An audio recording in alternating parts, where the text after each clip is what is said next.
All right, everybody. I am Jason Huerkamp with Living in Minneapolis, Minnesota, and today I am sitting down with an agent that's actually on the Huerkamp Home Group, the team that I'm part of, and we're going to talk a little bit about cash offers, what you should think about. You know, you're seeing signs everywhere about cash offers. You're seeing, I'm sure, a lot of stuff on your, social feeds and so forth on cash offers, and so we just want to kind of talk about maybe some of the positives, the negatives, and what are they in general. So, like I said, I'm Jason Huerkamp with Living in Minneapolis, Minnesota. To my right here is Zach Beitelman, and we are going to just kind of go through and talk about what they are. So, Zach, maybe introduce yourself a little bit, tell the audience who you are quickly, and we can dive into the cash offers after that. Yeah, absolutely. My name's Zach Beitelman. As Jason said, I've been part of the Huerkamp Home Group for 7 years now, a little bit longer than 7 years. My wife was born and raised here, so she got me to come back here, and it's been history ever since then. Awesome. So cash offers, right? We're seeing billboards, we're hearing it on the radio, we're seeing them really on TV. So Zach, talk to me a little bit about the various types of cash offers, right? Because it's not necessarily just cash, right? And there's other options that are out there for the consumer. So tell me a little bit more about that. If I were to break it down, I'd break it down to kind of like 3 cash categories, okay? One is as is, where is. Don't have to take anything out of the house other than what you want. Go from there. And that's going to be usually like your lowest probably offer, right? Okay. Yeah, we'll kind of go from lowest to highest, or the easiest to maybe the most steps. Okay. So that's typically going to be your lowest because that person's going to come in, clean everything out. You can just walk away. Yep, hand the keys over, walk away. Yep. And straight up cash, one check. Yep. Next one is going to be your cash offer where they are going to require that the house is completely empty. Like broom-swept, Yep, right? broom-swept, yep. Typically, they're not going to ask for any repairs unless there was something drastic that was obvious. But typically, it's as is, other than it does have to be broom-swept, ready to go. Okay? That's going to be usually your middle tier of price. Yep. The highest ones typically are what I call a 2-tier program or a 2-close program. Mm-hmm. So if you're the client, I'm going to use arbitrary numbers. It's $300,000 total is what they're going to give you for it, what you're going to net. Yep.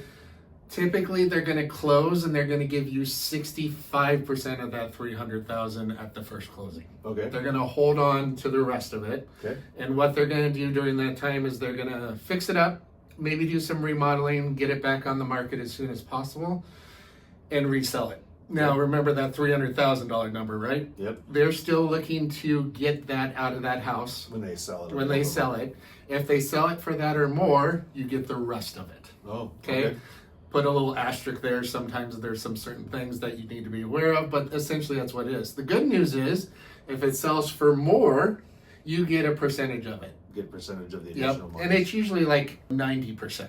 If it sells for less, unfortunately, they're going to pay you less. But if you're working with an agent, they typically will know what the market value should be on there.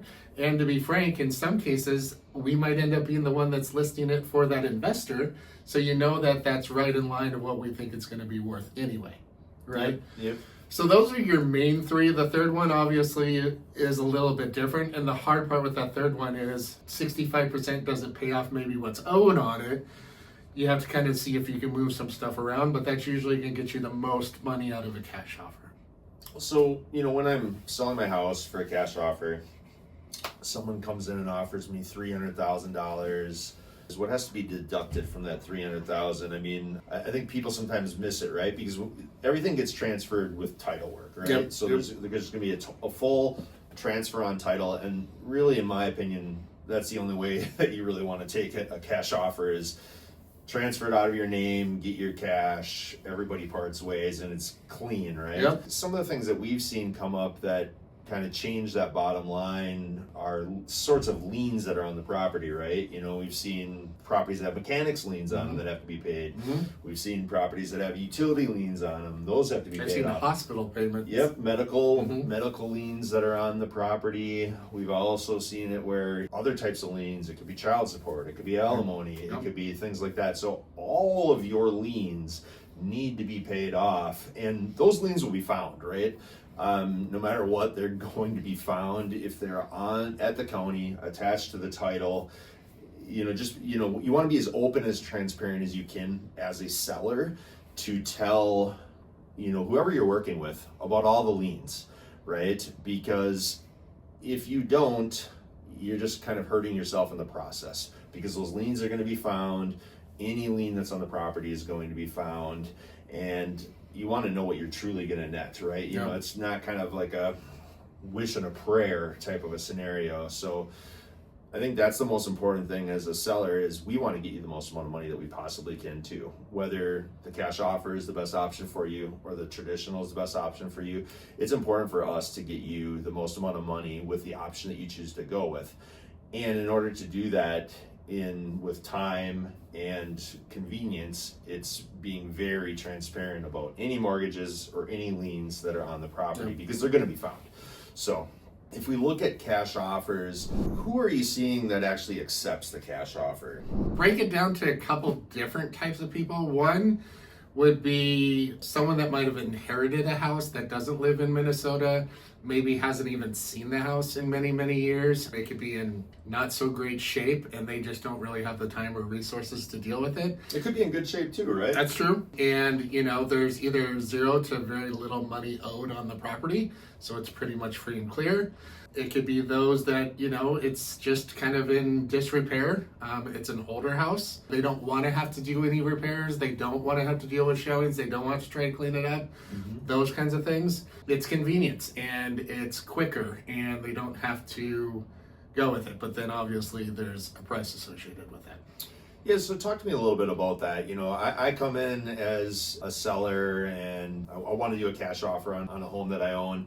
What are the positives for me as a seller for the cash offers? Usually it's quickness. They can usually close faster. It's typically cash. You are unlikely to need to do any repairs. You're unlikely need to do any showings other than maybe have the investor and their partners or something like that come through.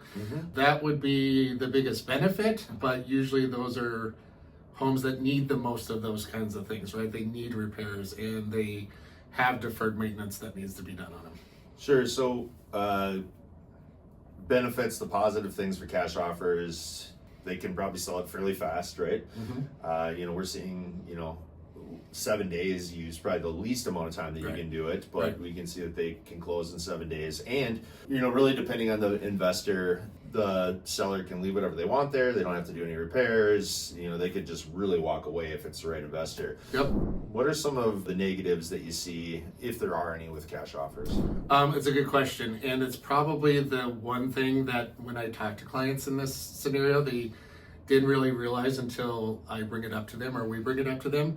All of these people are businesses, right? Or they either own their own business, they're part of a business. They could be a big national investor. They can be, just two guys. When I say business, that means they're in it to make money. So realistically, they're looking to get a deal on that house. So less than market value, because 95% of them, roughly, I guess. What's market value, I guess, because that's kind of a relative term, right? Market value is kind of heavily dependent. I mean, we're talking, they potentially are getting less than they would if they put it on the open market for everybody, right? Correct. That's what I mean by market value is going to the open market. So depending on the investor, it could be upwards of 25 or 30% that less than what you can get on the open market, because they're looking to most likely make those changes, do those repairs. They're going to make that property a 9 out of 10 in most cases and put it back on the market to make top dollar. That money gets taken out of the offer that they were giving you. The offer is usually typically less. They have a fee to it, and then you have closing cost. There is significant money left on the table, sometimes a lot more than other times, but there are times where companies make mistakes and they might be close to market value. In that case, it might make sense, but what we've kind of seen as of late is that there can be differences, but it's an option. It's definitely an option. Have been around this, a long time. Ideally, what we like to see for our clients is we like to see the cash offers put on a state of Minnesota mandated purchase agreement, right? It's pretty much fill in the blank. Talk about maybe a little bit of what we've seen, because the the consumers have showed us, I mean, we've seen some purchase agreements that have been pretty crazy, right? Yep. Right? Yep. The one thing that's important is if you're working with people like us, or to be frank, even if it's not us, people that have vetted these investors to make sure that they actually have the money that they say they're going to be able to pay, right? So some sort of proof of funds, or that we've worked with them before, that's super important, because you are going to get, we've even seen it on traditional listings where they're saying, hey, what we're going to do is we're going to offer X amount of money, which is less than listing price. And on top of that, we're going to leave the title under the seller's name until we do all this certain stuff. And it's just not, it's not to the best of your interest as a seller, as a homeowner. But if you don't read it and you don't see any kind of proof of funds, and it's not on Minnesota forums, I would steer very clear of those.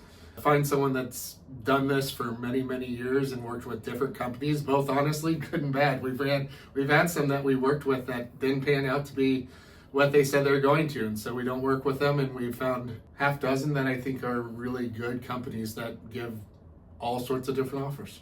Yeah, so we've helped our clients work with local and national companies, and I think the big thing that we see is ultimately make sure it's on a state of Minnesota purchase agreement. It's always good to have a lawyer review it on your behalf, especially if you're not with a real estate agent. If you're with a real estate agent, you know, and it's on the state of Minnesota forms, well, they can review it and walk you through the process. But once it gets to be some of these complicated purchase agreements, you got to be very, very careful, and you got to really know what you're looking at, because some of these purchase agreements say that it's subject to board approval. They say the investor can cancel at any time. You really have to vet who you're working with, whether it's local or national people. Otherwise, you could end up in a situation where your back's against the wall, and we don't like to see that for any of our clients, right? You know, we want to be advisors, teachers, and advocates for all of our clients, and make sure that accepting a cash offer, they know all the terms, they know all the positives, they know all the negatives about it, and they're comfortable with the outcome of that cash offer. You know, and quite frankly, what we like to do, right, is we'll go in there and we'll say, okay, here's the cash offers, look at them, tell me what you think, and then we'll also say, you know, here's also what a retail number would be, you know, on the property. You know, quite often the cash offer scenario doesn't work for our clients, right? You know, so we'll go and we'll take and give them the other option, which is the retail option, and we can obviously walk them through that quite easily. So when we're looking at, you know, the cash offers, we've kind of gone over quick to close, it's cash, might be good for somebody that inherits a property, that lives, you know, out of state, what have you. Who is a cash offer not good for? Cash offer is not good for people that usually take really good care of their house. Most of the listing appointments that I go on, I would say, you know, they're in good shape. A fun question that I like to ask potential sellers is, you know, if you were to grade your home on a scale of 1 to 10, 1 being a complete disaster, 10 being perfect, where would you grade your house right now without saying 7? And I know everyone out there is like, dang it, I was going to say 7. That's why you can't say 7. Well, be realistic. If you say 6, what would make it an 8? Anywhere in that range, you're probably not the best cash offer. You're probably going to make a lot more retail. Now, if they were to say a 4 or a 3 or something under 5, my guess is they're probably more in disrepair and need those cash offers. If you take really good care of your house, you're looking to net the most money, you're not in a huge hurry or have to be in a huge hurry, then I would say a majority of the time, the best case scenario to net the most money is to go on the market traditionally. Is to go on the traditional market, right? You know, in conclusion, to kind of wrap this up, if your home, you know, is a little bit distressed, needs some work, you don't have the time, and you really want it to be convenient, cash offer very well might be the right thing for you. Yeah, know, right? Absolutely. Right. Just make sure it's on a standard state of Minnesota kind of purchase agreement. If it's not, really make sure that you have some legal counsel review it to actually look at it to make sure that you're not getting into something that you shouldn't be. You know, if it's the traditional overall seller houses, you know, 8+ out of 10, you know, they have time, they're not in a rush. typically, unless they just want the convenience of not having to deal with people coming through their house, well, then the cash offer, might not be the best thing for them, right? What we do is we want to make sure that we're good fiduciaries and we give our clients all of their options. And cash offers, quite frankly, are one of their options, right? And so we want to make sure that we get cash offers from local investors and from national investors. Your other options are sell your home as is, or your home, fix it up a little bit and sell it, on the traditional market, right? So what's most important to us is we're not attached to the outcome. If you want to go with a cash offer, awesome. If you want to go with traditional, awesome. It's really about what works best for you. We want to have all those options to be the best fiduciary that we possibly can. So that's what's, I know, important to me. I think that's also very important to Zach, and quite frankly, it's very important to our entire team, people at our brokerage. So any last parting words, Zach, that you have at all to say about cash offers? No, I would just point out that ultimately I think a lot of what we do with the Huerkamp Home Group is give the options to our clients, right? There's no one size fits all. The whole reason I believe we started this, right, Jay, is that instead of having our clients have to go hunt to find investors and come across ones that just aren't any good, we've already vetted that. Yep. And so at least the goal for me, and I know a lot of the agents on the team, is hopefully to have 3, maybe 4. If you get much more than that, it's kind of too much. Yep. But if I can give you 3 different kinds of cash offers and compare it to the open market, most clients are pretty quick to say, well, if I'm going to do cash offer, this is obviously the best one. And comparing that to the market, let's talk about these differences, which just saved our clients a ton of time and a ton of headache trying to find those people. And so I think that's the biggest benefit that at least we bring to the table. All right. Any other thoughts on cash offers in general, Zach? It's making sure you have someone that's gone through these, not just once, but multiple times, so that they can explain it really diligently so that you can understand it. Because again, like I said, even the 2-step one, at first I was like, how could that possibly work? But it actually does, and it does pretty well. So make sure you have someone that knows all the different kinds that are available to you. All right. Well, I'm Jason Huerkamp. This is Zach Beidelman with Living in Minneapolis, Minnesota. All of our contact information is in the link down below, and we will see you at the next house.